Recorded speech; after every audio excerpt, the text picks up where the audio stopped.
제목 한번 다시 볼게요. 자, 사는 한자가 생각할 사자야. 그리고 이제 미인이 의미하는 게 누군가, 어떤 님인가를 좀 생각해 볼 필요가 있겠죠. 기본적으로는 중국 초나라 때 신 구런의 이소 제9장에 나오는 제목을 따온 것으로 볼 수가 있는데, 어쨌든 한자는 생각할 사자다. 누구를 생각한다고요? 님을. 그래서 여기서 님이 의미하는 것은 임 또는 임금 또는 선조를 상징한다라고 볼 수가 있죠.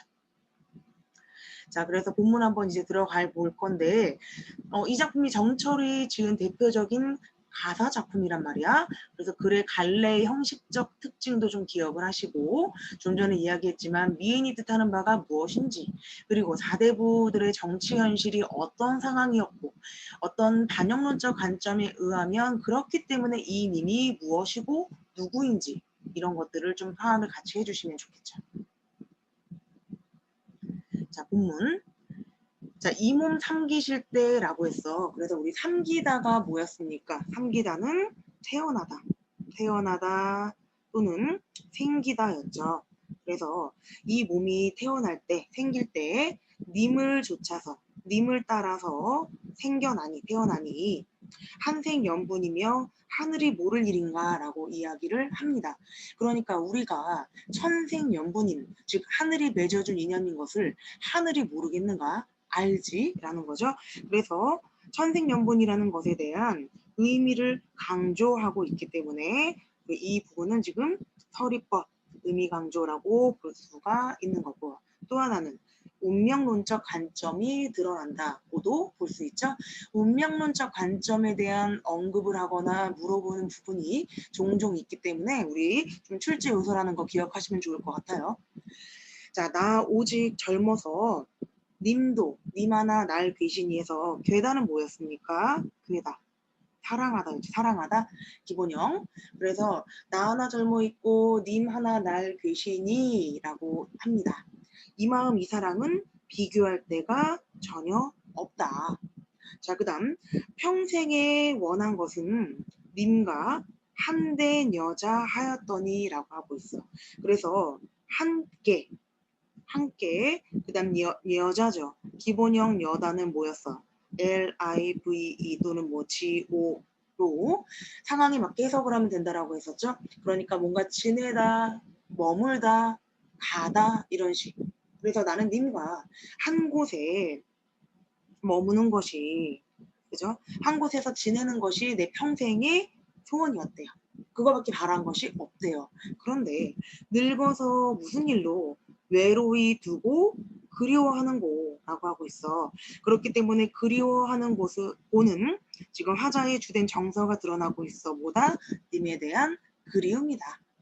이어갈게요. 자, 엊그제 님을 모셔서 광항전에 올랐더니라고 하고 있지. 님과 이별하기 전의 상황이기도 하고요. 달 속에 있다는 옥황상제가 사는 궁궐을 우리가 광항전이라고도 해. 그래서 지금 천상계와 그 다음에 지금 지상으로 내려온 어떤 화자의 컨셉으로 볼 수가 있겠지. 그러면 지금 이것은 이원적 체계가 드러난다고 볼 수 있죠. 한 곳의 어떤 체계가 아니라 하늘과 땅이라는 이원적 체계가 드러난다고. 그리고 반영론적 관점에서는 또 어떻게 해석이 가능한 겁니까? 님 계신 어떤 궁궐, 한양의 궁궐과 지금 화자가 처해 있는 곳의 상황을 나타낸다라고 볼 수가 있는 거겠죠. 자, 그래서 나는 님을 이렇게 모셨었어. 그랬는데 그 사이 어찌하여 인간 세상에 내려오니 인간 세상, 이제 어떤 인간계, 속세 또는 화자가 실제 지금 거주하고 은거하고 있는 창평이라고 볼 수가 있겠죠. 현재 처지 드러나고 있습니다.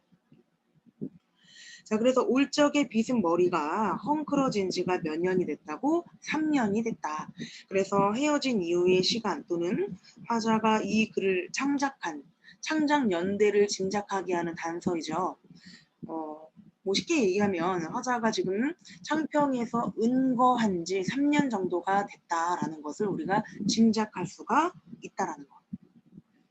자, 그 다음 연지분이 있지만은 누굴 위해서 고이할 거라고 했지. 기본적으로 연지분은 뭐다? 우리 여자들 하는 파우더 분 이거 있죠. 화장품. 이런 연지분이 있지만 보여줄 사람이 없으니까 누굴 위해 고이 단장을 하겠냐라는 거지. 그래서 연지분이라는 소재는 여기 써있죠. 화자가 여성임을 알려주는 소재 1이라고 했어. 다음 마음에 맺힌 시름이 겹겹이 쌓여 있어서 짓는 것은 한숨이요 지는 것은 눈물이라 라고 해서 구조적으로는 대꾸법도 드러나고 있고 또 하나 표현상의 특징은 지금 여기 나와 있듯이 추상적 관념을 구체화하고 있다라는 것. 즉 마음에 맺힌 시름, 어떤 걱정 이런 것을 이런 추상적인 대상을 어떻게 산처럼 쌓여 있다라든지 한숨이나 눈물로 형상화하고 있죠. 그래서 추상적 관념을 구체적으로 형상화하고 있다라는 것까지 기억을 하시면 되겠습니다. 다음 페이지.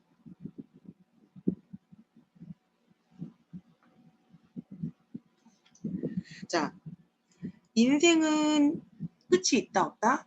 있다. 즉 인생은 유한한데 아니 시름은 또 왜 끝이 없는 거냐. 시름은 한이 없다. 끝이 없다.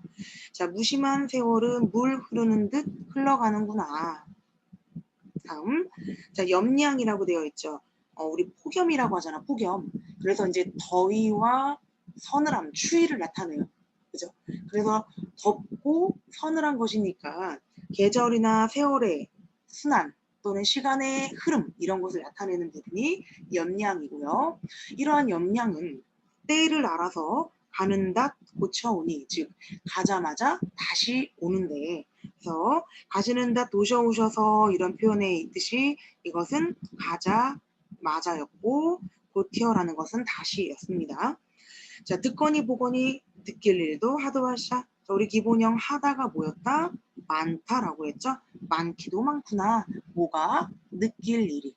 어떤 지금 이제 우리가 살펴본 이 부분은 화자의 마음이 어떤 집약된 부분이라고 볼 수가 있는 거고요. 앞부분에서 밝혔듯이 세월이 참 무상하다. 세월이 야속해라는 표현이야. 자, 계절감이 드러나는 시어가 이제 첫 번째 다시 나옵니다. 자, 동풍이래요. 그래서 지금 동풍 같은 경우에는 봄바람이라고 보시면 되고 봄바람이기 때문에 계절적 배경 봄을 상징합니다. 자, 봄바람이 문득 불어서 적서를 눈설자죠. 적서를 헤쳐냈대. 그러니까 눈을 이야기하는 게 아니라 동풍을 이야기하고 있는 부분이야. 봄을 이야기하고 있는 부분이라고요.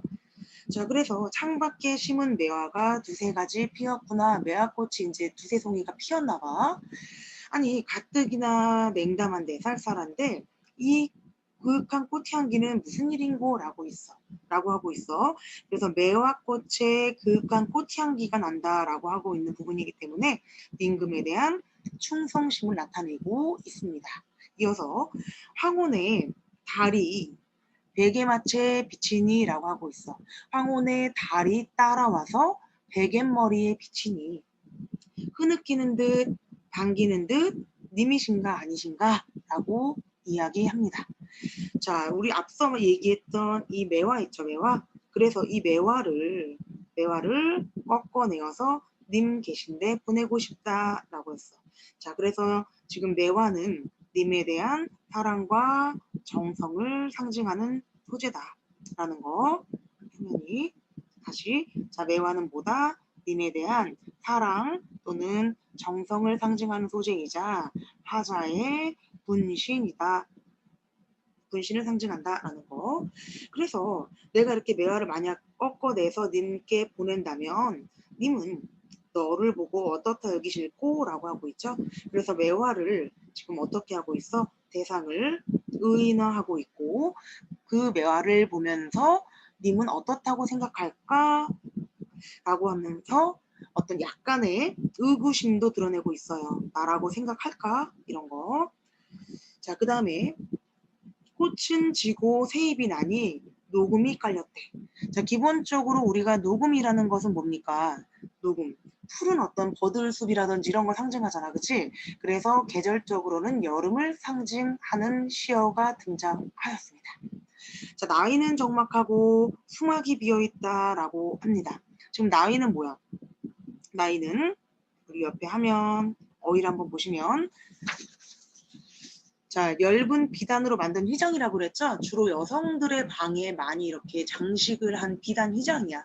그렇기 때문에 나이는 적막하고 라고 하는 이 부분은 어떤 화자가 여성임을 상징한다고도 볼 수는 있습니다. 자, 이렇게 꾸며놓은 어떤 이 방의 상황이 적막해요. 그리고 수막은 비어있대. 그래서 수놓은 장막도 텅 비어있다라고 해서 비어있다라는 정서 적막하다라는 것과 이렇게 대응이 되면서 어떤 상황인지 느낌 오시죠? 자, 부용을 걷어놓고 공작을 눌러두니 라고 했습니다. 자, 그래서 연꽃 무늬가 있는 휘장을 부용이 연꽃이야, 연꽃. 그러니까 연꽃 무늬가 있는 휘장이야. 이것을 걷어놓고 공작을 눌러두니 해서 공작을 그린 병풍, 공작새를 그린 병풍을 이제 주변에 둘러두고 있습니다. 그런데 가뜩이나 걱정이 많은데 날은 왜 이리 긴가? 라고 얘기를 하고 있죠. 그러니까 생각만 많고 또 시간이 짧게 느껴지는 것이 아니라 아주 가뜩이나 근심이 많은데 날이 너무 길다. 라고 이야기를 하면서 화자가 님을 그리워하고 있는 상황을 보여준 거죠. 이어서 다음.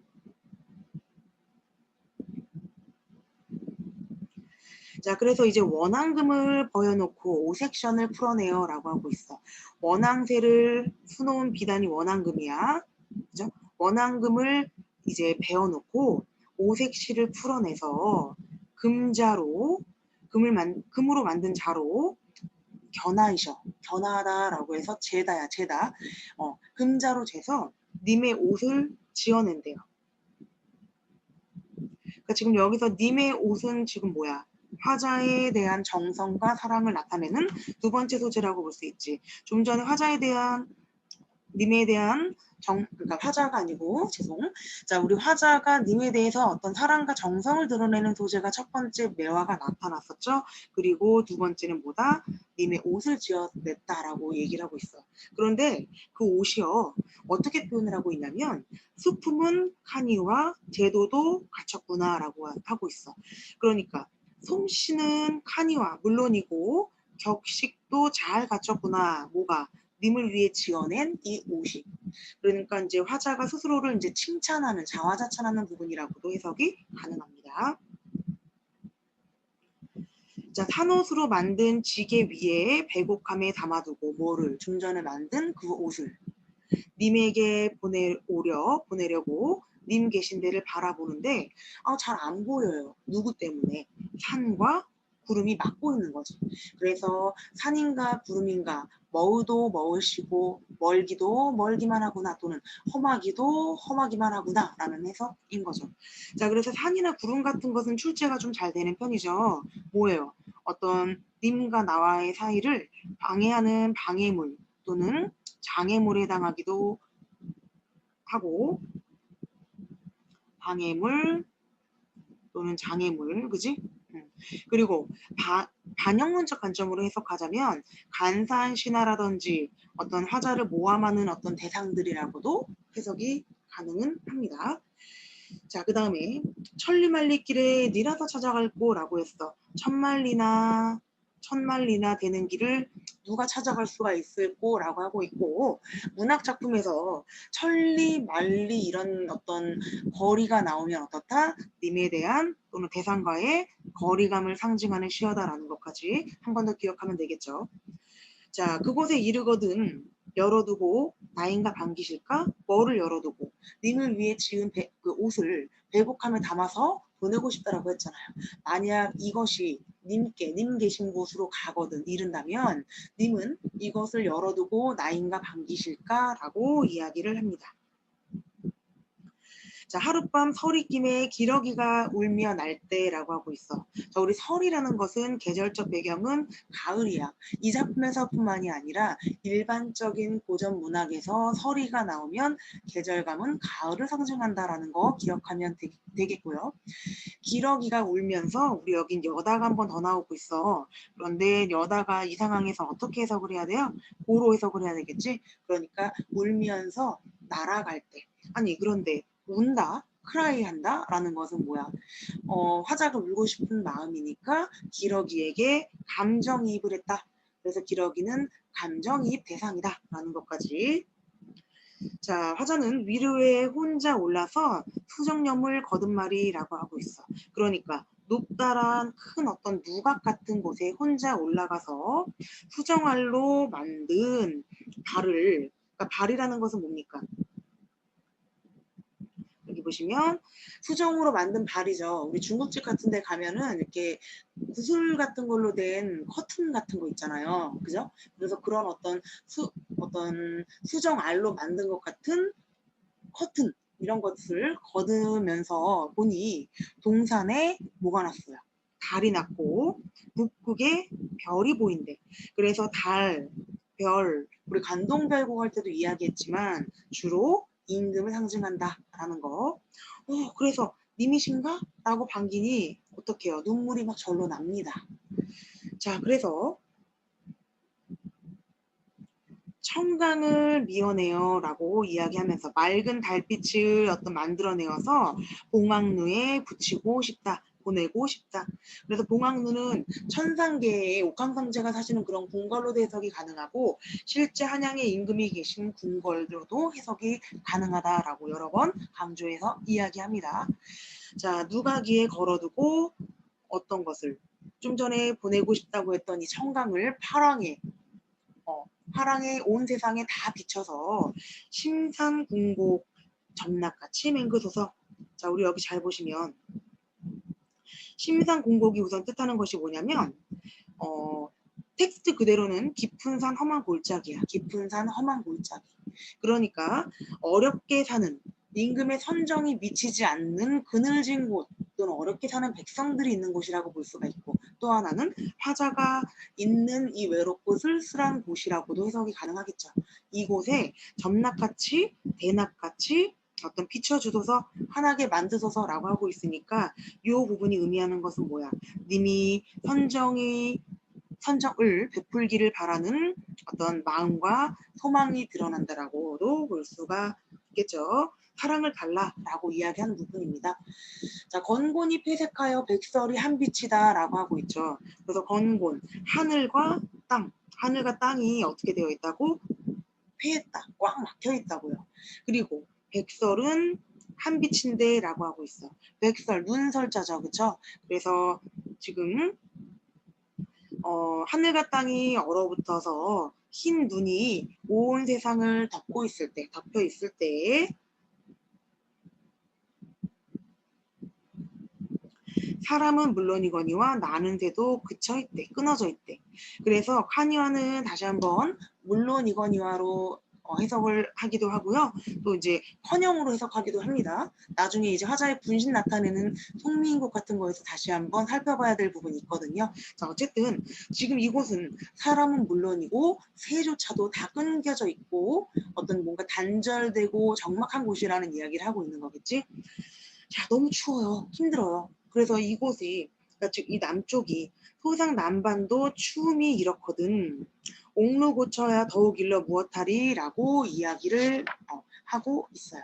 즉 지금 화자가 머물고 있다라고 볼 수 있는 소상강 남쪽도 추위가 이렇게 큰데 남쪽이 원래 좀 더 따뜻하잖아.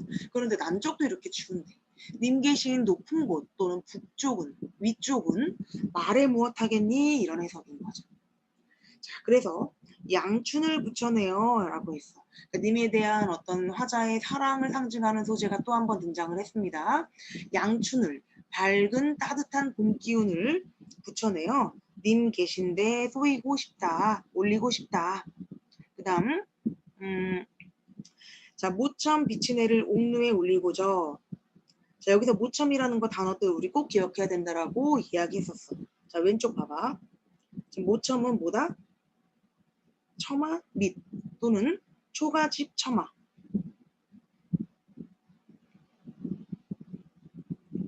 자, 그래서 왜 이걸 기억하라고 하냐면 화자가 현재 이렇게 어떤 초가집 같이 조금 이렇게 화려하지 않은 소박한 그냥 작은 집에서 머물고 있구나라고 해서 화자의 상황을 짐작하게 하는 소재이기도 하기 때문에 단어 뜻 기억하라고 했고요.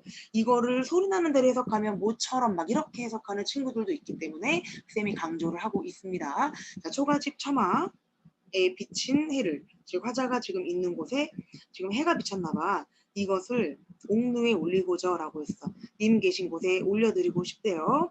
자, 이어서. 자, 홍상을 님이 차고, 그러니까 지금 붉은홍자거든요. 붉은 치마를 걷어 차고, 그 다음 취수를 반만 걷어. 취수는 푸른 어떤 소매야. 그지? 푸른 어떤 옷 소매를 반만 걷어서 일모수득의 햄가림도 하도할샤라고 했어.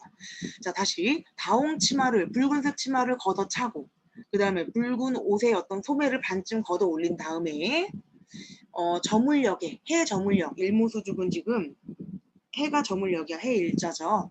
해가 저물역에 긴 대나무에 기대어 서서 여러 가지 생각이 참 많기도 많구나.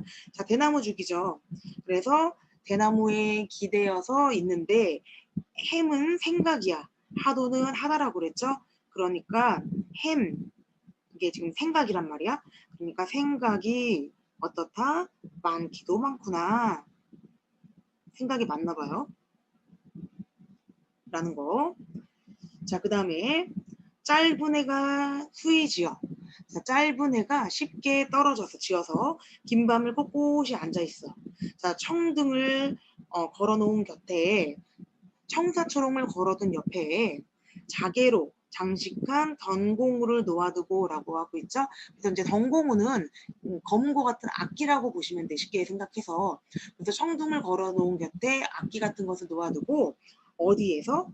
꿈에서라도 님을 조금 보려고 턱을 받치고 비스듬히 앉아 있습니다. 기대어 있습니다. 그랬는데 이불이 너무 차서 막 꿈도 안 꿔지고 밤이 길게만 느껴지나 봐.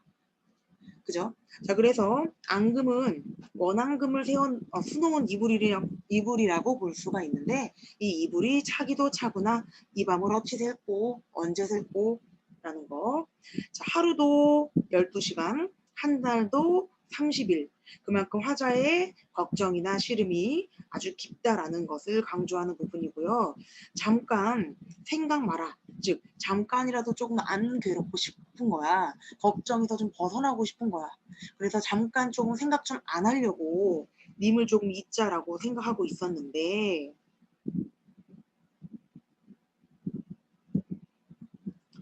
마음에 맺혀 있어 골수, 뼛속에까지 지금 다 끼쳐 있대요.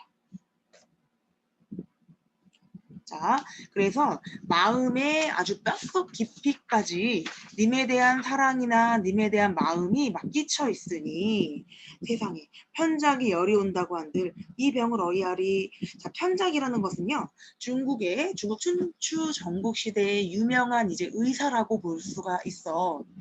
그러니까 한마디로 아무리 훌륭한 닥터가 의사가 온다고 한들 이 병을 어찌 고치겠느냐라는 얘기야. 자, 그러니까 유명한 아주 잘 고치는 의사가 꼭 편장만 있는 것은 아니죠. 그러니까 이제 대신해서 비유하는 대유적 표현이라고 볼 수가 있고요. 어쨌든 아무리 훌륭한 의사가 온다고 한들 내 병은 고칠 수 있다 없다? 없다. 자, 왜냐면 내 병은 이 님의 탓이로다라고 해서 님 때문에 내가 마음이 너무 아픈 것이기 때문에 이 병은 님만이 고칠 수 있다. 뭐 이런 표현이겠죠. 자, 그래서 우리 요 부분은 님에 대한 원망의 정서가 님 탓이라고 하고 있기 때문에 부분적으로 드러났다라고 보는 견해가 있어요.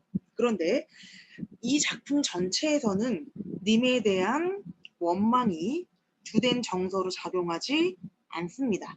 오히려 직접적인 님의 원망이나 이런 것이 드러나지 않다고 봐야 돼요. 그러니까 예를 들어 뭐 아리랑 같은 경우에는 나를 두고 가시는 님은 침리도 못 가서 발병 난다라고 하고 있어. 그러니까 그거는 이제 나를 두고 가는 님에 대한 저주가 있단 말이야. 저주하는 어떤 정서가 드러난다고 볼 수가 있단 말이야. 그 다음에 뭐 가시리 뭐 이런 작품에서도 보면은 나를 두고 가시는 겁니까? 라고 하면서 님에 대한 부분적 원망이 드러나요. 그런데 이 작품은 주된 정서로 보자면 님에 대한 원망이 드러나지는 않아.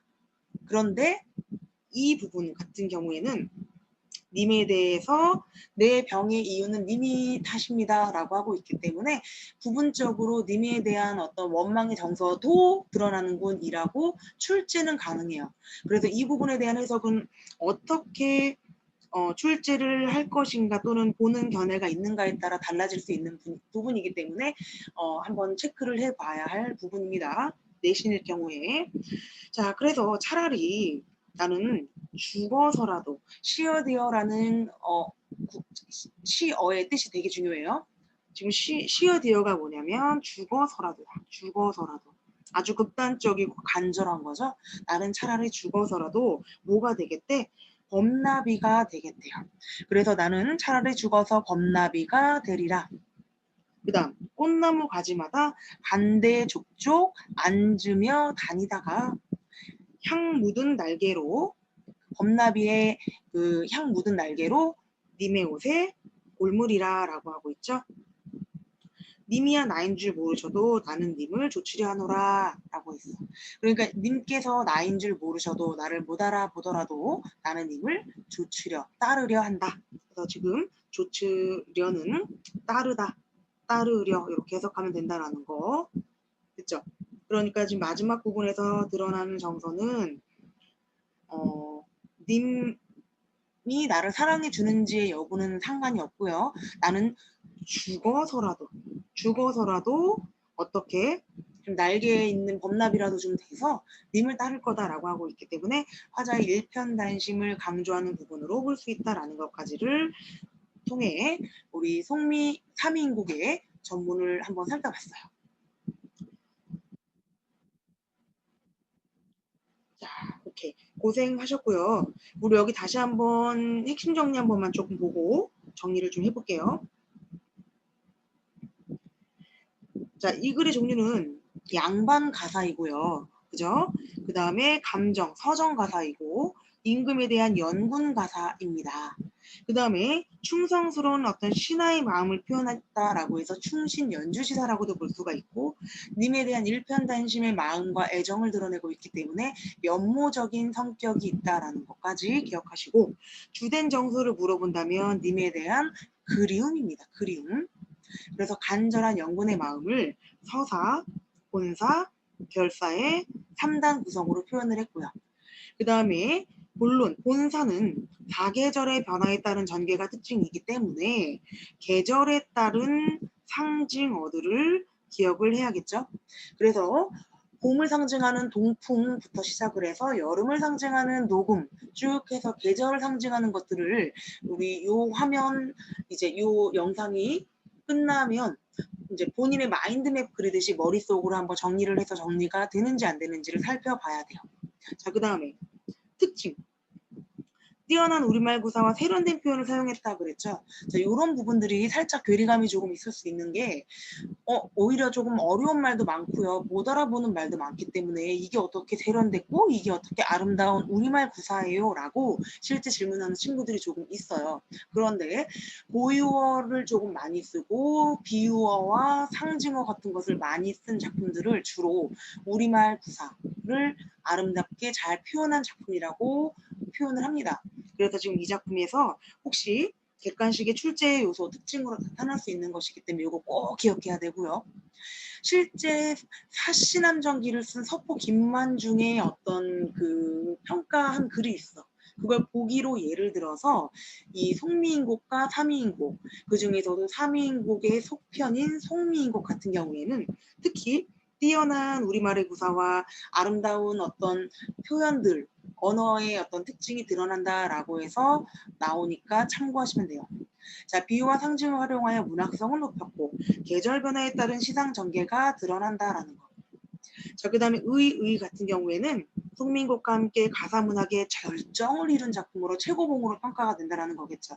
그리고 정가정의 맥을 이은 임금에 대한 충신 연주지사의 대표작이기도 하고 다시 한번 강조하지만 우리말 구사가 아주 아름답고 절묘하다라는 것까지를 기억을 하면 되겠습니다. 됐죠?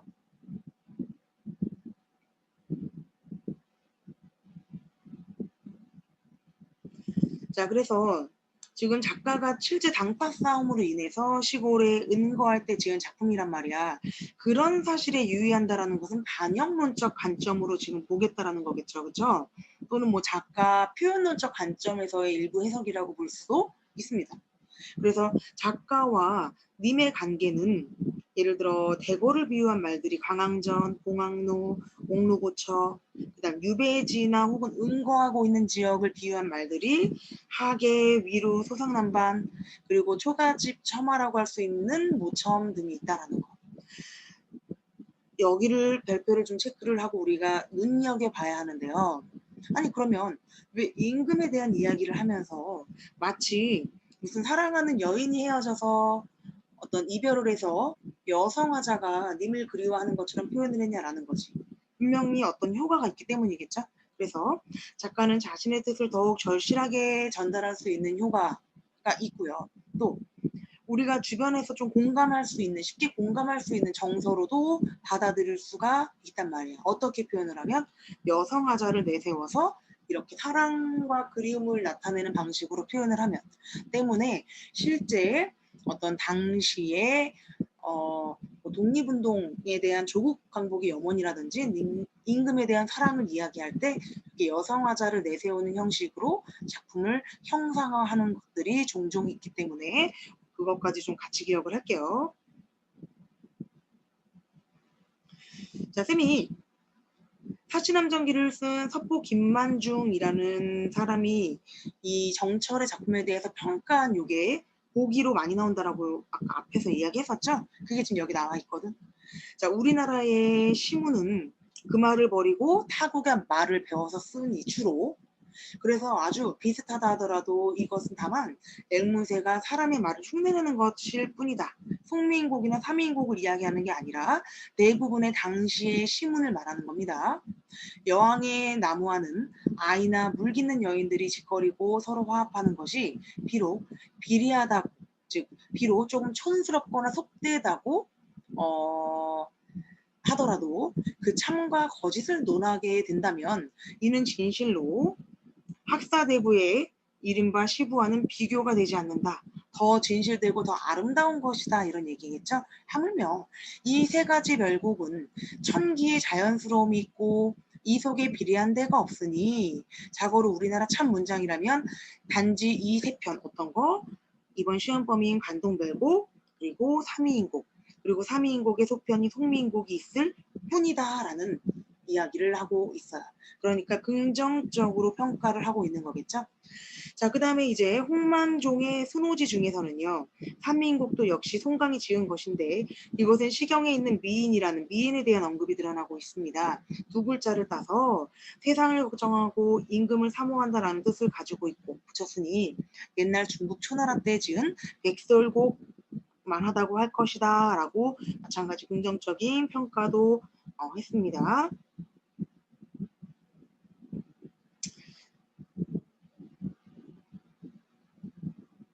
됐죠? 자, 우리 정철의 3위인곡 그렇게 어렵지 않죠. 그래서 지금 이 작품의 전체적인 현대어 해석이 되면 거의 한 80%는 다 했다라고 보시면 돼요.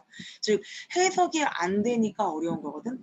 해석만 되면 오히려 문제에 접근하는 방식이나 문제에 접근하기에는 더 쉬울 수 있다는 것을 염두에 두고 다시 한번 현대어 해석과 원문을 비교를 해가고 주요 어휘들을 살펴보면서 보충필기 하면서 이 작품을 전체적으로 정리를 한번 쫙 하시고 두 세트, 세 세트 정도의 문제풀이를 꼭 진행을 해서 3인곡을 완벽하게 공부 완료할 수 있도록 할게요.